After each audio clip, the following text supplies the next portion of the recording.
দেখুন, ঘুগনির রেসিপি আপনার ইন্টারনেট খুঁজলে অনেক পেয়ে যাবেন, কিন্তু তারপরও এই রেসিপিটা আপনি কেন দেখবেন? কারণ এটা বানাতে খুব কম উপকরণ লাগে আর অনেক কম সময় লাগে। একটা কড়াইতেই আপনি বানিয়ে নিতে পারবেন। তো প্রথমে বানানোর জন্য মটর আর আলুগুলো আমি নুন আর 1 চিমটে খাবার সোডা দিয়ে কড়াইতেই সেদ্ধ করে নিই। খাবার সোডা দিলে সেদ্ধটাও ভালো হয়। অন্যদিকে আমাদের লাগবে পেঁয়াজ, টমেটো, আদা, রসুন, ব্যাস এগুলোই।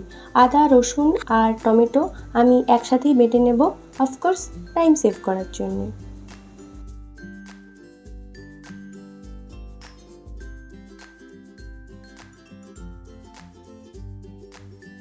বাটা হয়েও গেছে আমাদের। এরপর সেই একই কড়াইটা ধুয়ে সেটাতে আবার একটু সর্ষের তেল দিয়ে নিলাম। এরপর দিয়ে দিতে হবে পেঁয়াজগুলো,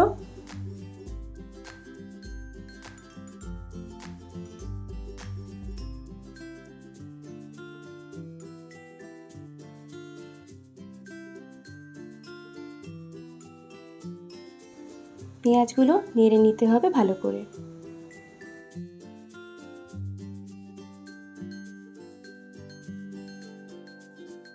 পেঁয়াজগুলো ব্রাউন হয়ে গেলে পেস্ট করে রাখা মশলাটাও ওপর থেকে দিয়ে দিতে হবে।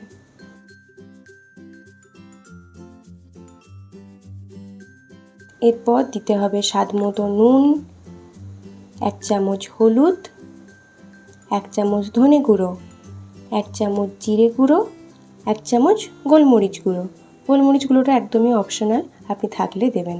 ঝালের জন্য লঙ্কার গুঁড়োটাও দিয়ে দিন।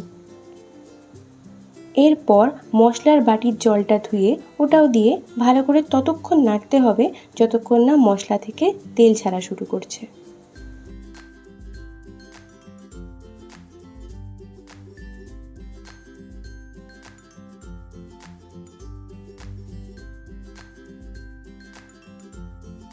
দেখুন, এরকম তেল ছাড়তে শুরু করলেই দিয়ে দিন সেদ্ধ করে রাখা মটর আর আলুগুলো। এখানেই 90% কাজ কমপ্লিট। এবার ভালো করে মিশিয়ে 2-3 মিনিটের জন্য ফুটিয়ে নিতে হবে।